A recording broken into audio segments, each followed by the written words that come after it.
Operation లేకుండా మోకాలు మరియు నడునొప్పులకు అత్యాధునిక చికిత్స. చిన్న ఇంజెక్షన్ తో పరిష్కారం. Elites pain and pain management. నమస్కారం. ఐడ్రీమ్ ప్రేక్షకులకు స్వాగతం. కొండలలో నెలకొన్న కోనేటి రాయడువాడు, కొండలంత వరములు గుప్పెడువాడు అనంగానే మనందరికీ గుర్తొచ్చేది మన తొలి తెలుగు వాగ్గేయకారులు తాళ్లపాక అన్నమాచార్యుల వారు. అన్నమాచార్యుల వారి సంకీర్తనలు గుర్తొచ్చిన వెంటనే ఈ సంకీర్తనలకి పెద్దపీట వేస్తూ పట్టాభిషేకం చేస్తూ వీరి అన్నమాచార్య పాటల్ని ఇప్పటి తరానికి అందించేవాళ్ళు అరుదు అని చెప్పాలి. వారిలో ఒకరే మన కొండవీటి జ్యోతిర్మయ్య గారు.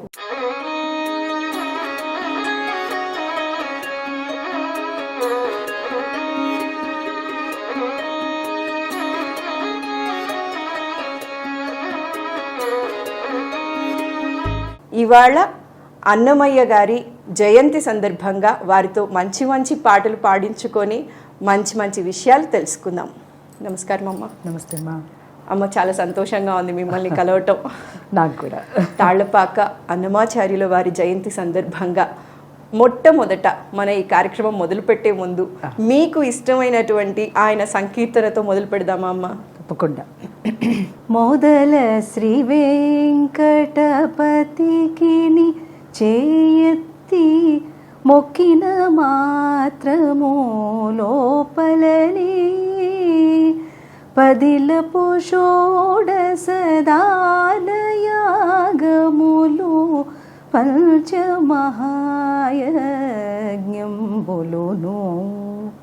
బదలక సాంగంబులుగా చేసిన వాడే కాడ పలుమారు మది మది నుండి కాయ క్లేశము మాటికి మాటికి తనకేలా త్రికరణ శుద్ధిగా చేసిన పనులకు దేవుడు మెచ్చును, లోకము మెచ్చును. ఒకటి కోటి గుణితంబగు మార్గములుండగా ప్రయాస పడనీలా త్రికరణ శుద్ధిగా చేసిన పనులకు దేవుడు మెచ్చును, లోకము మెచ్చును. చాలా సంతోషంగా ఉందమ్మా. త్రికరణ శుద్ధిగా ఏదైనా ఒక పని అనేది చేస్తే ఖచ్చితంగా లోకము మెచ్చుతుంది, దేవుడు మెచ్చుతారు. ఆ దేవుడి కృపతో మీరు ఇప్పటి వరకు చేసిన సేవలు అత్యద్భుతం అమ్మ. అయితే మీరు తాళ్లపాక అన్నమాచార్య గారి సంకీర్తనలకే పట్టాభిషేకం చేయాలి అనే ఆలోచన ఎందుకు వచ్చిందమ్మా? అంటే ఎక్కువగా మీరు అన్ని పాటలు పాడగలరు, అయితే ఈ సంకీర్తనలకే ఎందుకు ఎక్కువ మగ్గు చూపించారు? జనాలు కూడా ఎందుకు ఆదరించారు? అది స్వామివారి అనుగ్రహం అనుకోవాలా? అవును, మీ ప్రశ్నలోనే సమాధానం కూడా ఉంది. తప్పకుండా ఆయన ఎంచుకున్నాడు కనుకనే మనం ఆయన సంకీర్తనని ప్రచారం చేయడానికి ఒక వారధిగా ఉపయోగపడుతున్నాం. కాబట్టి మనం ఒక బ్రిడ్జ్ మాత్రమే. ఆ గొప్పదైన సాహిత్యానికి, సంగీతానికి, ఆయన జయంతులు నిరంతరం ఇలా జరుపుకోవడానికి ఏకైక కారణం ఏమిటనంటే భక్తులు ఆ సంకీర్తనల్ని నిరంతరం గానం చేసుకోవటం. ఎందుకనంటే భగవంతుడి గురించి తెలియాలి అని అంటే భక్తుల వల్లనే తెలుస్తుంది. నేనెక్కడ లేకపోతే నీ కృపకు పాత్రమేది అన్నాడు. ఒక భక్తుడు మాత్రమే మళ్ళా ఆయన్ని క్వశ్చన్ చేయగలడు. కాబట్టి మనం ఏదైనా భక్తి గురించి తెలుసుకోవాలి అంటే భక్తుల గురించి తెలుసుకోవాలి. భక్తుల గురించి తెలిస్తేనే భగవంతుడి గురించి తెలుస్తుంది. అట్లా. సో ఇప్పుడు మనం పాడుకుంటున్న ఈ సంకీర్తనలో కూడా అన్నమయ్య స్వయంగా చెప్పాడు కదా, కుమ్మరదాసుడైన కురువరతి నంబి ఇమ్మన్న వరములెల్ల ఇచ్చినవాడు, దొమ్ములు చేసిన ఎట్టి తొండమాంజె కురవర్తి రమ్మన్న చోటికి వచ్చి నమ్మినవాడు అంటున్నాడు కదా. అవునమ్మా. ఏది ఆయనే పరమ భక్తుడని మనం అంటుంటే ఈయన పోయి వాళ్ళెవరో భక్తులను కీర్తన చేస్తున్నాడు కదా. అవును. అంటే దాని అర్థం ఏమి? ఒక భక్తుడికి మాత్రమే భక్తుల గురించి తెలుసు. సో ఇప్పుడు భక్తుడు వేరు, భగవంతుడు వేరా? భక్తి రసమా, భావమా? ఏం చెప్పాలి? సో చెప్పలేము, వీటికి సమాధానాలు ఏం సమాధానం లేదు. అంటే దాని అర్థం ఏంటంటే మనం ఎప్పుడైతే భక్తుల గురించి ప్రస్తావన చేస్తూ ఉంటామో మనలో భక్తి ఇంకొంచెం శుద్ధం అవుతూ ఉంటుంది. అందువల్ల భక్తులు ఎప్పుడు కూడా మళ్ళీ భక్తుల్ని కీర్తించుకోవాలి, వాళ్ళ రచన చేసినటువంటి రచనల్ని గానం చేసుకోవాలి. అంటే వాళ్ళు ఏ పెడిస్ట్రెయిన్లో మనకు ఆ అనుభూతిని, ఆనందాన్ని పొంది ఇచ్చారో మనకు తెలియదు. కానీ ఒక్కనొక సందర్భంలో కొన్ని పంక్తులు విన్నప్పుడు వెంటనే మనకి ఆ అమృతం అందుతుంది. ఇప్పుడు అన్నమయ్య ఎలా చెప్తారు, ఒక జానపదం తీసుకుందాం అనుకోండి, ఎందుకంటే జనులందరికీ అది ఇష్టం గనక. ఉగ్గు, యాలం, యాత, హంస, చిలక, కూగూగు, తందనాన, గొబ్బిళ్ళు, తర్వాత తోలు బొమ్మలు, నోటితో సులభంగా పలికే పదాలని కూర్చి బుట్టబొమ్మలు, ఇలాంటివన్నీ ఏవైతే జానపద మాటలు ఉన్నాయో, జానపదులు యాక్టివిటీస్ ఏవైతే ఉన్నాయో అవన్నీ సంకీర్తనలుగా పెట్టేశారు. పెట్టేసిన తర్వాత చాలా చిన్న చిన్న మాటలుగా ఉన్నాయి. ఎట్లున్నాయి? చల్లరే హరిపై జాజర జాజా, చల్లగా సరసపు జాజర జాజా, చల్లరే హరిపై జాజర జాజా, చల్లగా సరసపు జాజర జాజా, సంగడి కొలువుల జాజర జాజా, సందుల ఒత్తుల జాజర జాజా, చందురు పాటల జాజర జాజా, సందె చీకటుల జాజర జాజా. ఇలా చెప్పుకుంటూ వెళ్ళి చనుగవ గుర్తుల జాజర జాజా, చనుగవ గుర్తుల జాజర జాజా, యనసేను శ్రీ వెంకటేశ్వరుడి తని చనుమానంబుల జాజర జాజా అనుకున్నాం. ఆ చివరిలో ఒక మాట చిత్రంగా, అదంతా వైచిత్రం అంటే ఒక ధ్వని అన్నమాట. మనకి పైకి కనిపించే అర్థం ఒకటి, లోపల కనిపించే అర్థం ఒకటి. ఆ ధ్వని లేకుండా రసం పుట్టదమ్మా. అవునమ్మా. రసం పుట్టాలంటే ఆ కావ్యానికి ఒక రసం ఉండాలి, అప్పుడు మాత్రమే అది మనం ఆస్వాదించగలం కదా. అలాంటి రచనల్ని మనం ఊరికనే లల్లాయి పదాలుగా తీసుకుని పాడాలి అని ఆ ఉద్దేశంతో పాడితే ఆ రసం పుట్టదు. దాని ధ్వని తెలుసుకుంటే అత్యద్భుతంగా ఉంటుంది. సమరతి కరగుల జాజర జాజ అంటాడు. ఏమిటి సమరతి కరగుల జాజర జాజ? మనకు అర్థం కాదు కాసేపు. ఏందో ఈ భాష, ఆయన రాసుకున్న భాష అన్నట్లుగా ఉంటుందన్నమాట. అంటే ఆ కొలొక్యల్, ఆ మాండలికం. కానీ ఇక్కడ అది కాదు. ఇలా అందరూ గనక సంకీర్తన పాడుకుంటే ఒకే రకమైనటువంటి అనుభూతి కలుగుతుంది అని చెప్తున్నాడు. ఓకే. ఇప్పుడు ఉన్నది ఒకటా రెండా? ఒకటే ఉంది. అంటే శ్రోతా వక్త స్వయం జనార్దన. రెండు లేవయ్యా, పాడుతున్నవాడు వాడే, వింటున్నవాడు వాడే, అట్లుంటుంది. ఆ తర్వాత చివర్లో అన్నాడు కదా, చనుగవ గురుతుల జాజర జాజ. చనుగవలంటే వక్షస్థలం అని అర్థం. ఏంది వక్షస్థలం అని రాస్తాడు అన్నట్టుంటుంది. ఆ వక్షస్థలం వెనక ఉన్నటువంటి హృదయం ఆయన అనేది అది తెలీదు, అర్థం కాదు, తొందరగా తట్టదు. ఎప్పుడు తడుతుంది అని అంటే మనం కొంచెం యోగ సాధన వైపు ఉంటే తట్టుతుంది. అలాంటి వాక్యాలన్నీ కూడా అలా అలా అలా పరిపుష్టం కావడానికి అన్నమయ్య రాసిన ప్రతి రచన కూడా గర్భం దాల్చి ఉంటాయి. అది డెలివర్ చేస్తే నీకున్నది ఏమిటయ్యా అంటే భగవద్ ఆనందానుభూతి. ఎంత చక్కగా ప్రజెంట్ చేశారమ్మా. గర్భం దాల్చి ఉంటుంది, అది డెలివర్ చేస్తే అంటే స్వచ్ఛమైన శిశువు జననం ఇచ్చినట్లుగా మనకి ఆ అనుభూతి, ఆనందం, ఆ తాదాత్మ్యం అవి వస్తాయన్నమాట. అవి రావాలి అని అంటే మీరు మామూలుగా డిక్షనరీ అర్థాలతో మనం చదివితే అది రాదు. ఎప్పుడు వస్తుంది? మీరు కూడా కాస్తో కోస్తో మెడిటేట్ చేస్తే, మీరు కూడా కాస్తో కోస్తో, మరి సాహిత్యం చదివితే కూడా రాదు.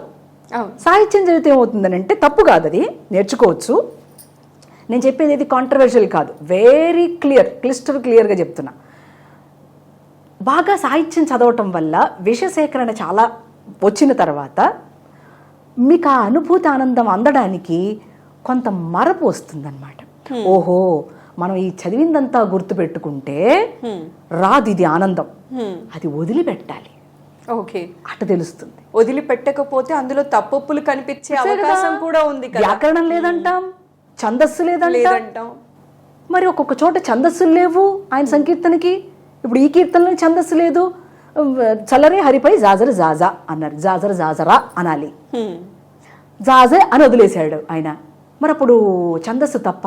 ఇక్కడ అనుభూతి మాత్రమే పొందాలి. అనుభూతి ఉన్న చోట నీకు గ్రామర్ ఉండదు అని అర్థం. సూపర్ అమ్మ, చాలా చక్కగా అర్థమయ్యేలా చెప్పారు. అయితే అమ్మ, నేను ఒక విషయం అడగాలనుకుంటున్నాను.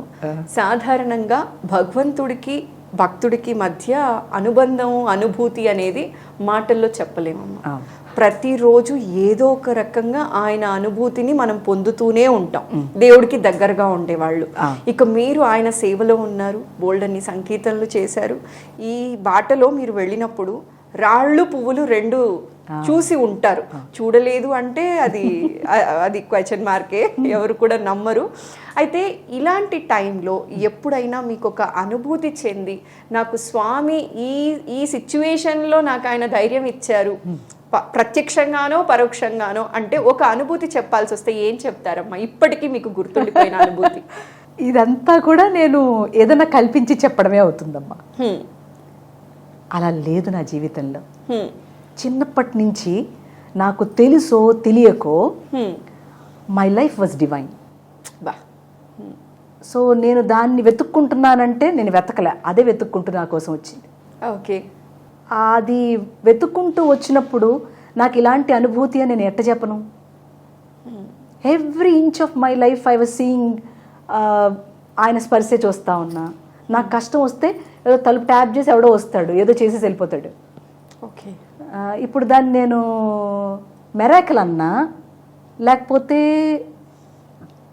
ఆయన నన్ను ఇట్లా ఆశీర్వదించాడని చెప్పనా? ఏమని చెప్పను? నో, నథింగ్, ఏది కాదు అది. ప్రతిసారి దైవం మానుష్య రూపేణ అన్నట్టు ఏదో ఒకటి జరిగిపోతూ వస్తూ ఉంటారు, చేస్తూ ఉంటారు, వెళ్ళిపోతూ ఉంటారు. నేను అడిగానా? అడగను. నేను ఎవరిని ఎన్నడూ డొనేషన్స్ అడగలేదు, స్పాన్సర్షిప్ అడగలేదు. నేను ఈ యాక్టివిటీ చేస్తున్నాను, మీకు ఇష్టమైతే పాల్గొనండి అని చెప్తానంతే. అలాగే నన్ను ఎవరిని అడిగేలాగా చేయలేదు ఆయన. ఇప్పుడు అలా మీ నోట్లో నుంచి రాకముందే ఆయన మీకు కావాల్సినవి ఇచ్చేసి అన్ని ఏర్పాట్లు చేసేసాడు ఆయన. ఇప్పుడు నేను నాకు ఈ మెరాకిల్ చేశాడు, ఆ మెరాకిల్ చేశాడు అని చెప్పనా? ఏం చెప్తాను? జీవితమే మెరాకిల్ అయిన అతిశయోక్తి అవుతుంది, లేకపోతే ఎగ్జాగరేట్ చేసేట అవుతుంది, హిపోక్రసీతో చెప్పడం లాగా ఉంటుంది. నాకు అవేవి ఇష్టం లేదు. Every inch of my life, right from my childhood, I'm not a పెద్ద గోల్డెన్ స్పూన్ కాదు, మిడిల్ క్లాస్, లోవర్ మిడిల్ క్లాసే నా ఇది లైఫ్ అంతా. బట్ ఎన్నడూ ఏది కొరత చేయలే. ఏదో ఎవరో ఎనిమీస్ వచ్చేసి దాడి చేసేయటం ఏదో అట్లా ఏమీ జరగలే. ఇప్పుడు కూడా జరగదని అనుకుంటా. ఎప్పుడు ఆయన రక్షలోనే ఉంటాం. ఎందుకనంటే నాకు లుకెట్ లేదు. లుకెట్ అంటే సాక్షిత్వం, లుక్ ఆఫ్టర్ అంటే రక్షకత్వం. So he's every time looking after me, why should I bother? So ఇందులోంచి నన్ను బయట పట్టుకొచ్చాడు, ఆ కష్టం నుంచి బయటకు పట్టుకొచ్చాడు, ఈ కష్టం నుంచి బయట పట్టాడు, నాకు అట్టగా అనిపించింది. But I can tell you every time ఒకటైతే అలా నడుస్తూనే ఉంటుందన్నమాట. అదేంటంటే నాకు అది గురుదేవులు ఇచ్చిన వరం అని అనుకుంటా. హూమ్ ఎవర్ ఐ సీ, నాలో వెలుగుతున్న జ్యోతిని ఎట్లా నేను చూస్తానో అవతల వాళ్ళ వెలుగుతున్న జ్యోతిని కూడా అట్టకి చూడగలను ఇప్పటికీ. సో నాకేమి మీరు దూషించిన ఏమనిపించదు, కష్టపెట్టిన అనిపించదు, కోర్టుకి ఇడిచిన ఏమనిపించదు, సరే చేయనైనా అంట జరుగుతూ ఉంటాయి. ఏది మనసుకి తీసుకోరు, అది పొగడతైనా ఏదైనా సరే. No I'm one kind of emotionally very fit. After my guru entering in to my life I became more fit in astral plane. అమ్మ, గురు మీ జీవితంలోకి ఎంటర్ అయిన తరువాత మీరు ఫిట్గా అయ్యారు, ఎమోషనల్గా స్ట్రాంగ్గా ఉన్నారు అన్నారమ్మా. గురువు మీ జీవితంలోకి ఎప్పుడు ఎంటర్ అయ్యారు? హూ ఈజ్ యువర్ గురు అంటే ఏం చెప్తారమ్మా? నేను అన్నమాచార్య సంకీర్తనలు పాడుతూ ఉన్నప్పుడు నాకు ఒక వెలితి ఉండేదమ్మా. అంటే నేను ఈ సంకీర్తనని బాగా పాడుతున్నానా లేదా అనో, లేకపోతే అసలు నాకు ఇది ఏం తెలుసో ఏం తెలియదు, ఏదో పాడుకుంటూ పోతా ఉన్నా, నాకేం ప్రత్యేకంగా దాని గురించి లోతులు ఏం తెలియదు. ఒకలాంటి దుగ్ధ బాధ ఏం పేరు పెట్టుకోదానికి లోపల నుంచి ఒక రకమైనటువంటి విచారణ మొదలైందనమాట. ఇంత బాగా పాడిన మీరు, ఇంత మందితో చప్పట్లు కొట్టించుకున్న మీరు కూడా అలాంటి ఆత్మన్యూన్యత భావాన్ని ఫేస్ చేశారా? ఆత్మన్యూన్యత కాదు అది, ఏదో తెలుసుకోవాలనేటువంటి పెద్దదైనటువంటి ఒక విషయం, చిన్న విషయం కాదు అది, అంత ఈజీగా లభించదు అది. మరి నేను అంత పరితపిస్తే చిన్న వెలితి, ఆ వెలితి ఏంటో తెలియటం లేదు. సో దాన్ని తెలుసుకోవాలని తాపత్రయం. అట్ ద సేమ్ టైం నాకు ఒక గురువు కావాలని 1 సంవత్సరం పాటు ఒక మదన, ఒక అంతర్మథనం బాగా జరిగింది. ఆ అంతర్మథనంలో నేను చదువుకుంటున్నటువంటి సంకీర్తనలో అర్థం ఏదైతే చెప్పారో అవి నాకు నచ్చేవి కాదు. నేను చదువుకున్నప్పుడు కొన్ని అర్థాలు చెప్తారు, తాత్పర్యాలు చెప్తారు సంకీర్తనకి, అది కూడా థియరీ క్లాస్. నాకు అది నచ్చేది కాదు. నో ఇది కాదు అసలు, నేను ఏదో తెలుసుకోవాల్సింది ఉంది, అది తెలుసుకోవడానికి నాకు ఎవరో కావాలి అన్నది గురువు కావాలి అయ్యింది. ఎవరో నుంచి గురువు దాకా వచ్చింది. గురువు దగ్గరకు వచ్చాక ఏ గురువు లేదు, ఇంకా గురువు కావాలి అంతే. ఏ గురువు అనేది నాకు అవసరం లేదు కూడా.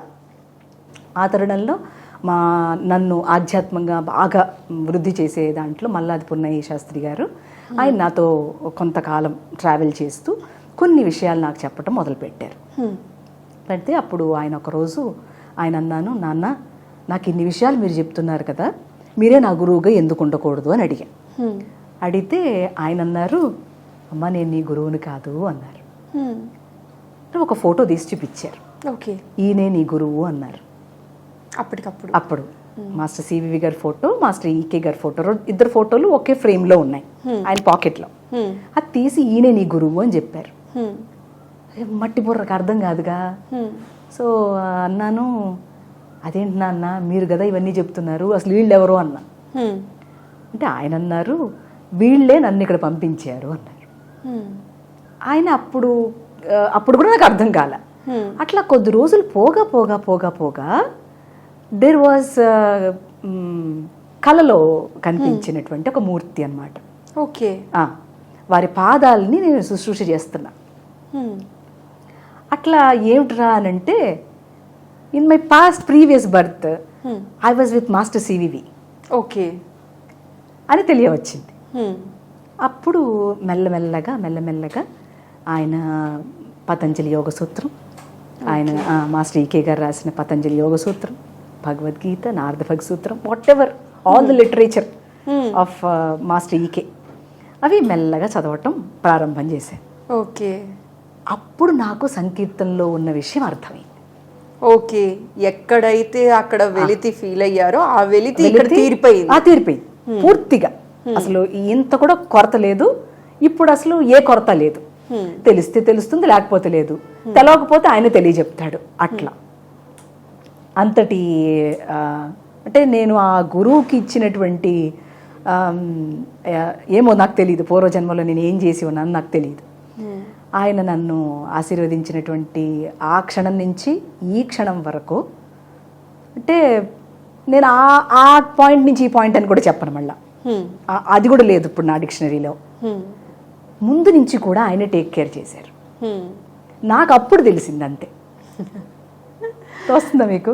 నాకు చాలా సంతోషం అనిపిస్తుందమ్మా. మీలాంటి వాళ్ళు గురువుకిచ్చే ప్రాముఖ్యత ఇలాంటివి చూసినప్పుడు, మీరు కానీ సత్యవాణి గారు కానీ అసలు మాట్లాడుతున్నప్పుడే మీ మొహం పైన చిరునవ్వు కానీ ఆనందం కానీ అతి తక్కువ మందిలో చూస్తూ ఉంటామమ్మా.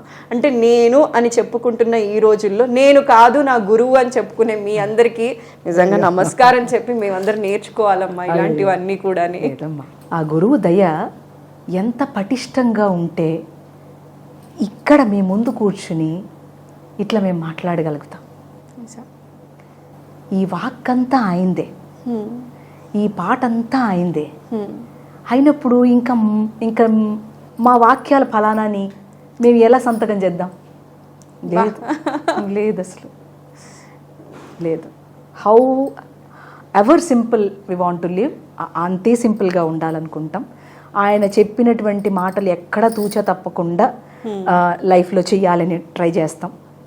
ఎక్కడైనా పొరపాటుపోవచ్చు ఎప్పుడైనా, అది సహజం పొరపాటు చేయటం, అట్లాంటి సందర్భాలు తప్పించి otherwise every time he is guiding me, every second in my life he is guiding me. అది నేను బాగా మీకు ఘంటాపదంగా చెప్పగలుగుతా. అమ్మ, మీ గురువుగారికి ఒక పాటని డెడికేట్ చేస్తూ ఒక మంచి పాట పాడాలి అంటే ఏ పాట పాడతారమ్మా? అంటే అన్నమయ్య సంకీర్తన వాడను, ఏదైనా ఏదో అంటే నచ్చిన పాట. అవును అవును, ఏదో పాటని ఇవాళ మా కెమెరా పూర్వకంగా ఇంకొక పాట పాడతారా? అది ఏదో అంట గురు గురు గురు స్మరణ అన్నమాట. దయా కరో గురునాథ, కృపా కరో గురునాథ, సివి గురుదేవ గురునాథ, ప్రభాకర గురు గురునాథ, ఈకే ప్రభు గురు గురునాథ, రాజయోగ రామకోట గురునాథ. ఒక గురు పరంపరది. అక్కడ ఎక్కడో చిన్న రేణువు, ఈ రేణువుని అంత పెద్ద అణోరణీయాన్ మహతో మహీయాన్ అని గురించి మాట్లాడమంటే ఏం మాట్లాడాలి? ఏం మాట్లాడాలో తెలియట్లేదమ్మా. మీరు అది ఆనంద బాష్పాలతో ఒక గురువు గురించి పాడమన్నప్పుడు మీ కళ్ళంబట నీళ్ళు వస్తున్నాయి చూడండి. మీలాంటి అంటే గురువుని ఇష్టపడే శిష్యుల ముందు నేను ఇలా కూర్చోవడం నా అదృష్టంగా భావిస్తున్నాను. ఆయన ఆశీర్వచనం అమ్మ, ఆయన ఆశీర్వచనం. గురు శుశ్రూష కానీ గురు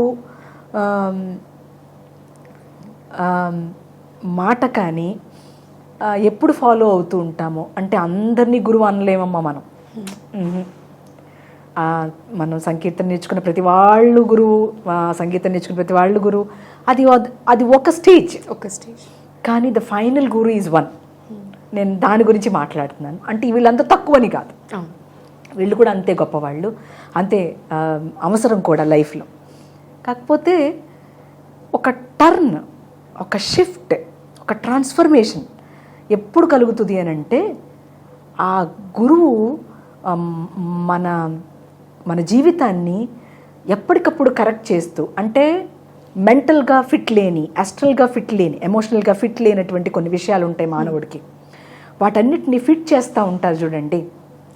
అప్పుడు మనకు తెలుస్తూ ఉంటుంది, ఓహో ఇది నేను కాదు, నేను కానిదిగా ప్రవర్తిస్తున్నా, నేను ఇది అది కాదు, I'm that, I'm not this అనేది ఎప్పుడైతే మనకి ఆ కాన్షియస్, ఆ అలర్ట్నెస్ ఎప్పుడైతే మొదలవుతుందో, నాకు తెలిసి అంతా ఉండేది అవేర్నెస్ అని తెలుస్తుంది కదా. ఆ అవేర్నెస్ని పట్టుకుంటే చిన్న చిన్న బాధలు ఉన్నా కూడా ఇంకా ఎందుకు అలా ఉన్నాయి అంటే నాకు కర్మ లేదని కాదు, కర్మ ఉంటుంది, ప్రతి ఒక్కరికి ఉంటుంది, ప్రారబ్ధ కర్మ ఉంటుంది. ఏదైనా సరే ఆ ప్రారబ్ధ కర్మ కూడా ప్రయత్నంలో భాగమే. అది కూడా అది మనల్ని మనం మౌల్డ్ చేసుకోవటానికి అది కూడా. అంటే it is very in depth అనుకోండి నేను చెప్పేది. ఒక్కొక్క మాట మీకు అర్థం కాకపోవచ్చు, నన్ను క్షమించాలి. అంటే ఆ ప్రారబ్ధం అని మనం ఏ పని అయితే చేస్తున్నామో ఆ ప్రారబ్ధంగా కన్వర్ట్ అవుతుంది కదా కర్మ. నేనంటున్నా ఆ ప్రారబ్ధం కూడా ఆ ప్రయత్నంలో ప్రారబ్ధమే, అది అట్ట చెప్తున్నా. చూసారా? కాబట్టి ఇక్కడ మనకి ఆయన గురువు తాలూకు ఒక ఆశీస్సు ఆయన కటాక్షమో లేకపోతే ఆయన మార్గమో కొంత కఠినమైనా కూడా, కొన్ని కోల్పోవాల్సినవి ఉన్నా కూడా సిద్ధంగా ఉన్నా నేను. కోల్పోవాల్సినవి ఉన్నా కూడా గురువు కోసం సిద్ధంగా ఉన్నా. నాకు అదే కావాలి, ఇవేం అక్కర్లేదు. ఏదో ఊరికే మీ ముందు ఇక్కడ కూర్చోడానికి ఎట కూర్చుంటా తప్ప ఏం అక్కర్లేదు. అమ్మ, అయితే అన్నమాచార్యుల వారి జయంతి సందర్భంగా అన్నమాచార్యుల వారిని గుర్తు చేసుకుంటూ ఇప్పటి తరాల వారికి మీరు ఆ పాటల్ని ఎప్పుడూ అందిస్తూనే ఉంటారనమాట. అంటే జ్యోతిర్మయి గారు స్టేజ్ ఎక్కిన వెంటనే అది అకేషన్ ఏదైనా అయి ఉండొచ్చు, ఇటు శివరాత్రి అయి ఉండొచ్చు, ఇంకేదైనా అయినా కూడా ఒక్కటైనా అన్నమాచార్య కీర్తన పాడించుకోకుండా మిమ్మల్ని స్టేజ్ దించిన రోజులు చాలా తక్కువ అని చెప్పచ్చమ్మా. అయితే ఈ సందర్భంగా అన్నమాచార్యుల వారి గురించి, మీరు అన్నమాచార్యుల వారి గురించి పునికి పుచ్చుకున్న కొన్ని విధి విధానాల గురించి కానీ, క్వాలిటీస్ గురించి కానీ చెప్పాల్సి వస్తే ఏవేవి చెప్తారమ్మా? భక్తి భారతీయుల తత్వం, అది ఎవ్వరూ నేర్పించాల్సిన అవసరం లేదు. ఇప్పుడు అన్నమయ్య మనకు నేర్పించింది ఏమిటి అని అంటే, సూక్ష్మంగా ఉన్న పరమాత్మని మనం దొరకబుచ్చుకోలేనటువంటి పరమాత్మని తాను ఎలా అన్వేషణ చేశాడో అలా తన సంకీర్తనలో పెట్టారు. మొత్తం బ్రహ్మాండంలో ఉన్న ప్రతి యాక్టివిటీని మామూలు చిన్న చిన్న మాటలుగా చెప్పేశారు. లేదు, జీవుడికి దేవుడికి ఉన్న ఒక సంబంధం, భక్తుడికి భగవంతుడికి ఉన్న ఒక మంచి సంబంధాన్ని ఆయన ఆ భక్తి మార్గంలో, ఎక్కువగా భక్తి మార్గమే అయింది. మనకు ఆయన కీర్తనలు 2 విధాలుగా డివైడ్ చేస్తారు, శృంగార సంకీర్తనలని, ఆధ్యాత్మ సంకీర్తనలని. అట్ట లేదు, ఒక్కటే, అంతా ఆధ్యాత్మ సంకీర్తనయే. అంటే మధుర భక్తికి సంబంధించినప్పుడు వాళ్ళు శృంగారం అన్నారు అంతే, ఓకే, అంతకంటే ఏం లేదు. మన కన్ఫ్యూజ్ అవ్వాలి, శృంగారంతో మేళవిచ్చినప్పుడు అది అలా చెప్పబడింది అంతే తప్ప అంతా ఆధ్యాత్మమే. అయితే అన్నమయ్య సంకీర్తనకు వచ్చేపాటికి ఏంటంటే, ఆ భక్తిని, నీతిని, వైరాగ్యాన్ని అంతటినీ కూడా చిన్న చిన్న పదాల్లో మనం పాడుకుంటుంటే మనం ఆ కాన్షియస్లో ఉండడం అనేది జరుగుతుంది. ఓకే, ఎప్పుడైతే ఆపేస్తామో మళ్ళీ ఫిజికల్ వరల్డ్లోకి వచ్చేస్తాం. కాబట్టి ఇప్పుడు మనకు అన్నమయ్య మనకి ఏం నేర్పించాడు రా అంటే, భగవంతుడులో కాకుండా తో ఉండడానికి నేర్పించాడు. ఓకే, భగవంతుడిలో కాకుండా భగవంతుడితో ఎలా ఉండాలో. ఎందుకంటే ఒక్కొక్కసారి నేనంటాను అది కరెక్ట్, ఇది కరెక్టే. మనకి మరకట కిషోర్ న్యాయం, మార్జాల కిషోర్ న్యాయం ఉంది భక్తిలో. 2 రైటే, అదొక స్టేజ్, ఇదొక స్టేజ్. సో ఇప్పుడు భగవంతుడు లో ఉండడం మనకు తెలుస్తూ ఉంటుంది, తో ఉండడం స్టార్ట్ అయ్యింది సంకీర్తన పాడుతూ ఉంటే.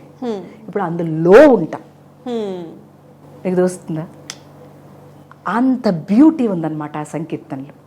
అది ఆపేశారనుకోండి మళ్ళీ బయటకు వచ్చేస్తూ మళ్ళీ ఏదేదో అట్రాక్ట్ చేస్తుంది. పాడుతూ ఉన్నాం అనుకోండి అందులోపలే ఉంటాం, లో ఉండాలి. అందుకని పొగడవో పొగడవో పొగడవో, తలచవో తలచవో తలచవో,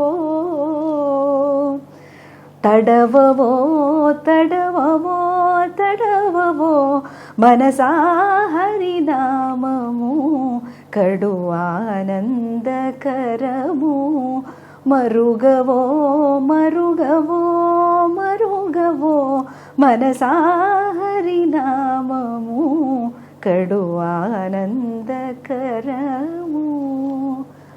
మరిగిపోమంటున్నాడు.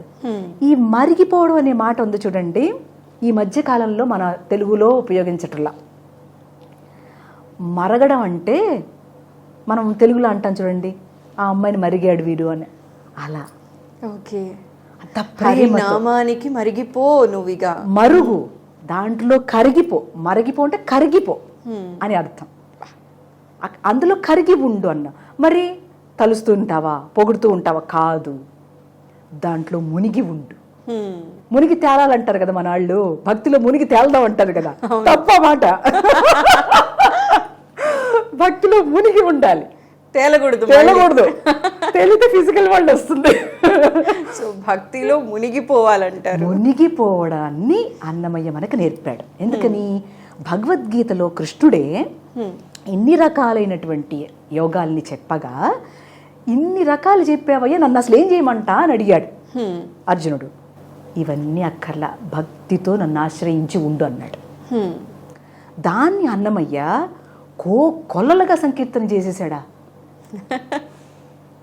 ఆ సంకీర్తనలకి ఇక ఎండ్ లేదా? లేదు. ఏది పట్టుకున్నా ఆయన్నే అంటాడా? ఏది పట్టుకున్నా ఆ ఏకత్వంలోనే చూస్తూ ఉంటాడా? ఏకమనుపశ్యంతి. అన్నిట్లో ఆ ఒక్కదాన్ని చూడటం అనే ఒక ప్రాక్టీస్, ఒక సంకీర్తన పాడగా రావడం అనే ఒక పద్ధతి ఉంది చూడండి అమ్మా. అది దేనికి కూడా సమానం కాదు.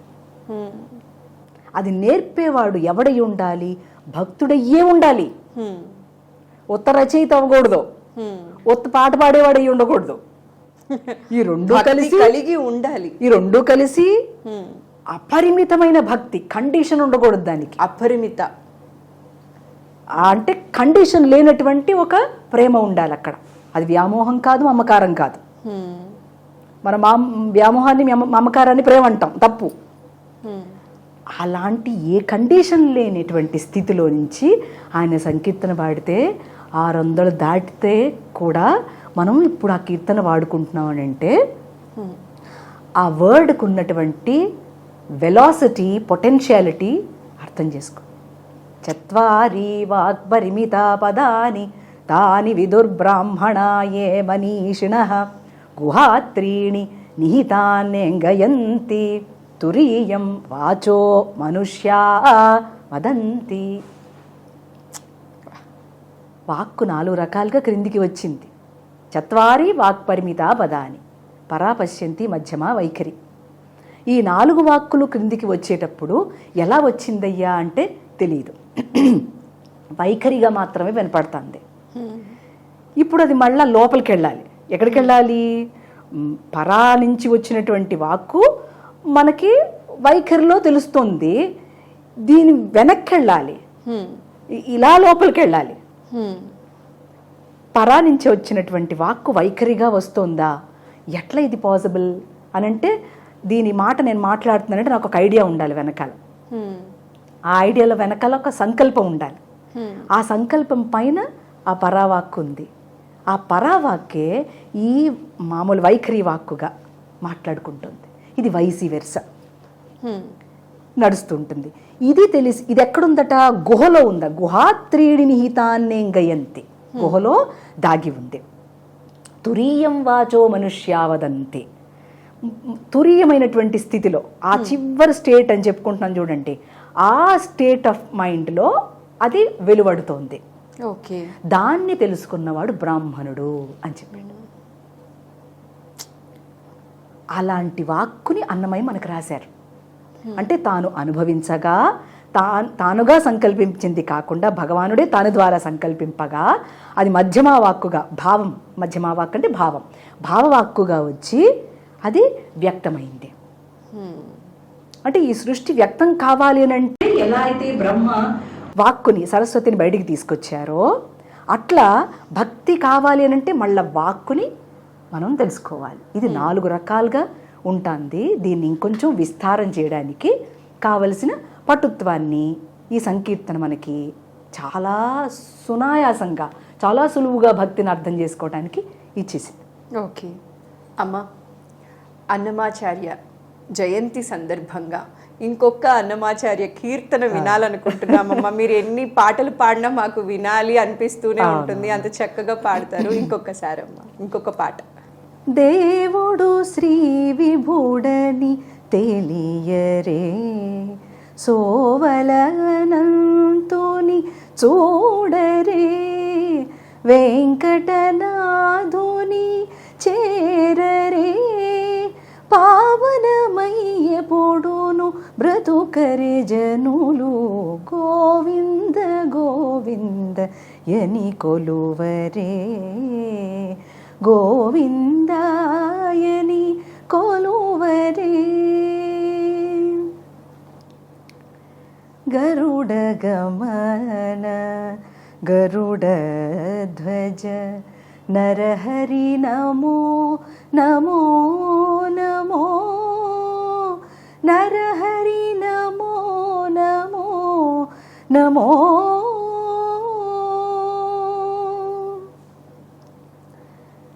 చంచలము మానితేనో సంసారమే సుఖము పొంచి హరిదాసుడైతే భూమెల్లా సుఖము చంచలము మానితేనో సంసారమే సుఖము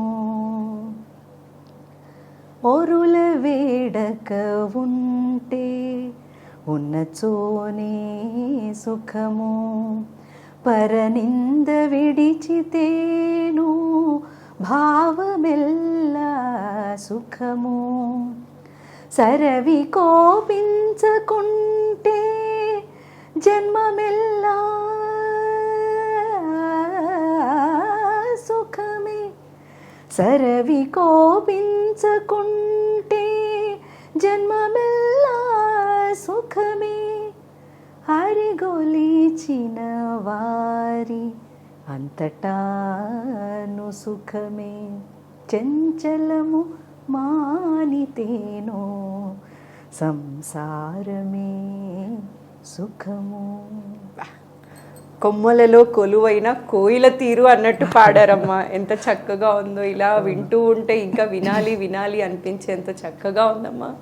అయితే శివకేశవుల్ని ఎప్పుడు వేరు చేసి చూడకూడదు అంటారు. నాకు గుర్తుండి మీరు ఒకసారి ఒక స్టేజ్ మీద శివరాత్రి రోజు ఒక భజన చేస్తే కిందన ఉన్న వేలాది మంది పారవస్యంలో మునిగి తేలిపోయారమ్మా ఆ రోజు. నేను దానికి ప్రత్యక్ష సాక్షిని. అయితే ఇవాళ ఒక్కసారి ఆ శివుణ్ణి స్తుతిస్తూ ఏదైనా ఒక భజన సంకీర్తన కానీ పాట కానీ మీకు నచ్చింది ఏదైనా ఒక్కసారి మా వాళ్ళ కోసం వినిపిస్తారమ్మా? అట్లాగే అంటే అన్నమయ్యే తన సంకీర్తనలో చెప్పడం జరిగింది. అంటే శివకేశవుల అభేదాన్ని చెప్పడం జరిగింది. అది అందరికీ తెలిసిన ఎంత మాత్రమో. అది కాక మళ్ళా ఇంకొక సంకీర్తనలో కూడా చెప్తారు, నరసింహస్వామి సంకీర్తనలో.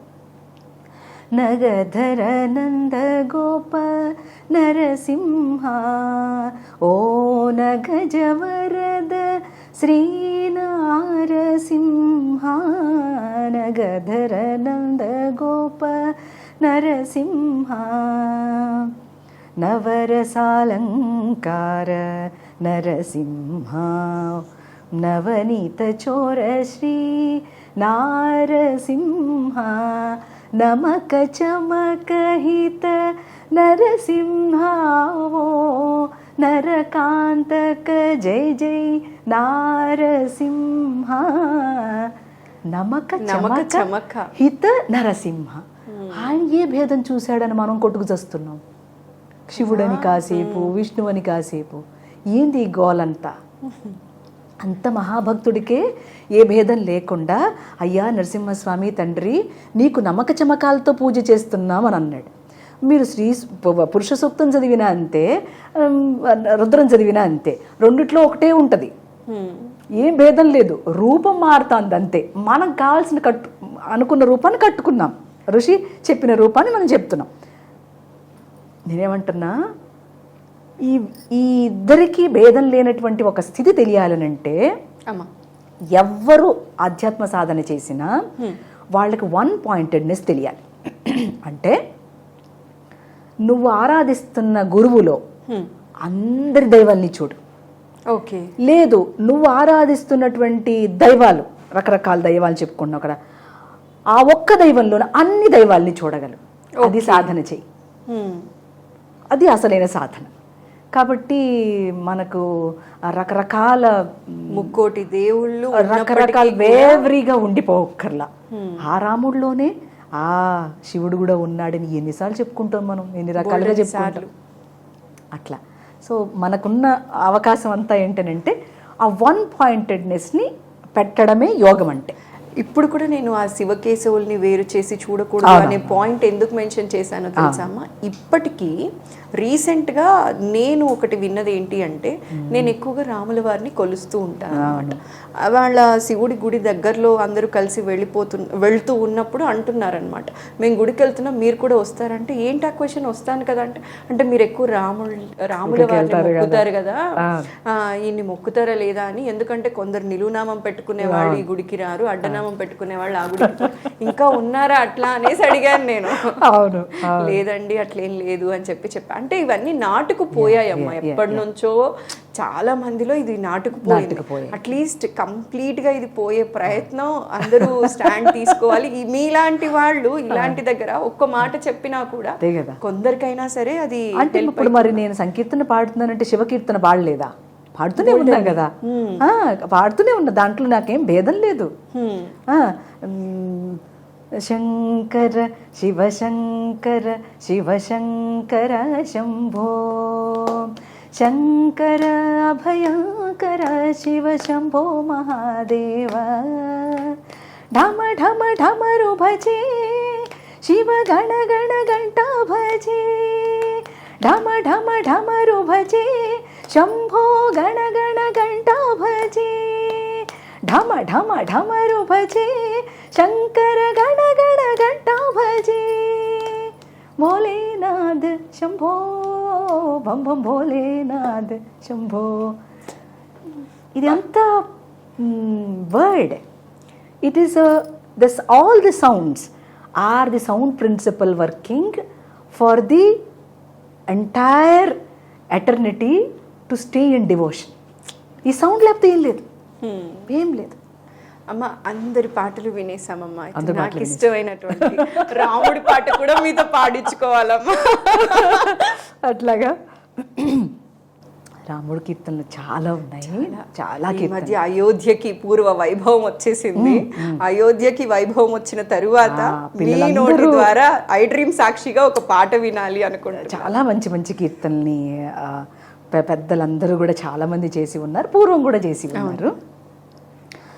పరగ సుగ్రీవు పాలి పరమ బంధువితడు సరి హనుమంతు పాలి సామ్రాజ్యము నిరతి విభీషణుని పాలి నిధానము ఈతడు గరిమజనకు పాలి ఘన పారిజాతము రామచంద్రుడితడు రఘువీరుడు కామిత ఫలమూలియగలిగినిందరికి రామచంద్రుడితడు రఘువీరుడు. చిత్రమైన వాడు రాముడు. ఈ ఎవ్వరు కనిపిస్తే నువ్వు నా ఆత్మస్వరూపం అంటాడు. ఇదెడు గోలయ్యా అనుకుంటా మనం రామాయణం పట్టుకుంటే. హనుమంతుడు అంటే నువ్వు నా ఆత్మ అంటాడు, సుగ్రీవుడు అంటే అందరినీ అంటాడు, వానరసేనులు అందరినీ అంటాడు. అంత విశాలమైన దృక్పథాన్ని ఎంతో గొప్ప ఉదాత్తమైన భావంతో అన్నమయ్య అలా సంకీర్తన చేయటం మనందరికీ ఒక పులకింత. అంటే he is allowing us to stay in that deep devotion. Dip చేసేస్తారనమాట అన్నమయ్య. ఇట్ ఈస్ డీప్ అనమాట. ఆ డివోషన్లో అలా ఉండడానికి ఆయన ఇచ్చినటువంటి ఒకానొక కుదురైన మనస్సు, ఆ మనస్సుకి ఒక శాంతి, ఇక ఆ మనస్సే కరిగిపోవడం, మనస్సు లేకపోవడం అనేది కదా కావాల్సింది. ఎన్ని జన్మలు ఎత్తినా దానికోసం ప్రయత్నం చేస్తాం మనం అందరం. అట్లా అంత సంస్కరణ ఒక్క వర్డ్తో సాధ్యమైంది అని అంటే మనం ఎంత భాగ్యవంతులం తల్లి. ఎంత ధనం ఉంది మనకి అసలు. ఏందో ఈ భౌతికమైన డబ్బుల కోసం పరిగెత్తేస్తున్నాం కానీ ఇంత ధనమా మనకి. డబ్బు వేరు ధనం వేరు అనుకోండి, ఇదంతా ధనం మనకి. ఇది మన పిల్లలు అందరికీ చేరిపోతుంది. ఇది మనం ఏమి పంచేది కాదు, అది వచ్చేది ఎవరి కాళ్ళకే వచ్చేస్తుంటుంది. అమ్మ నాకైతే ఈరోజు అన్నమాచార్యుల వారి జయంతి సందర్భంగా మిమ్మల్ని కలవటం, ఇన్ని మంచి విషయాలు తెలుసుకోవడం, ఇన్ని పాటలు వినడం చాలా సంతోషంగా ఉంది. ఈ ఇంటర్వ్యూ చూసిన వాళ్ళు ఏం తెలుసుకున్నారో తెలుసుకోరో నాకు తెలియదు, కానీ నేను మాత్రం ఇన్నాళ్ళు కూడా ఒక సంకీర్తన లాగా విని ఎంజాయ్ చేసేదాన్ని. ఇప్పుడు ఇంటర్వ్యూ తర్వాత నాకు ఏం అర్థమైందంటే ప్రతి పదం తెలుసుకుంటే ఆ అనుభూతికి లోనవుతాను, నేను అది ట్రై చేయాలి, అప్పుడే ఆనందం అనేది పరిపూర్ణంగా పొందగలం అనే విషయం మాత్రం బాగా అర్థమైందమ్మా. ఇది నాకు ఒక ఏమంటారు చాలా ప్రీషియస్ టైం, నాకేదో లెర్నింగ్ టైం లాగా నాకు అనిపించింది. నేను కూడా లెర్నింగే. చాలా సంతోషం అమ్మ. మీ గురువు గారి గురించి చెప్పారు, అన్నమాచార్యుల వారి గురించి చెప్పారు, మీ అనుభూతి గురించి చెప్పారు, మీరు ఎలా డివైన్ పాత్లో ఉన్నారన్న విషయం, చాలా విషయాలు ఈరోజు మా ప్రేక్షకులతో తెలియచేసినందుకు మరోసారి ప్రత్యేక ధన్యవాదాలమ్మా. నమస్కారం. ఐ డ్రీమ్ వీక్షకులందరికీ అన్నమాచార్యుల వారి జయంతోత్సవం సందర్భంగా ఆ భక్తుణ్ణి నిరంతరం జయంతిని తలుచుకోవటం కాదు, నిరంతరం తలవాలని చెప్పని ప్రతి ఇంట్లోనూ ఈ అన్నమయ సంకీర్తనని అందరూ గానం చేసుకోవాలి. తద్వారా వెంకటేశ్వరుడు మీ అందరికీ ఆయువుని, ఆరోగ్యాన్ని, అభయాన్ని, విజయాన్ని అందించాలని మనస్ఫూర్తిగా కోరుకుంటున్నాను. తదాస్తు అమ్మా. నిజంగా తదాస్తు దేవతలు తదాస్తు అని ఈ వీడియో చూసిన వాళ్ళందరూ చల్లగా ఉండాలమ్మా. నమస్కారం. వాసుదేవ తల్లి, వాసుదేవ.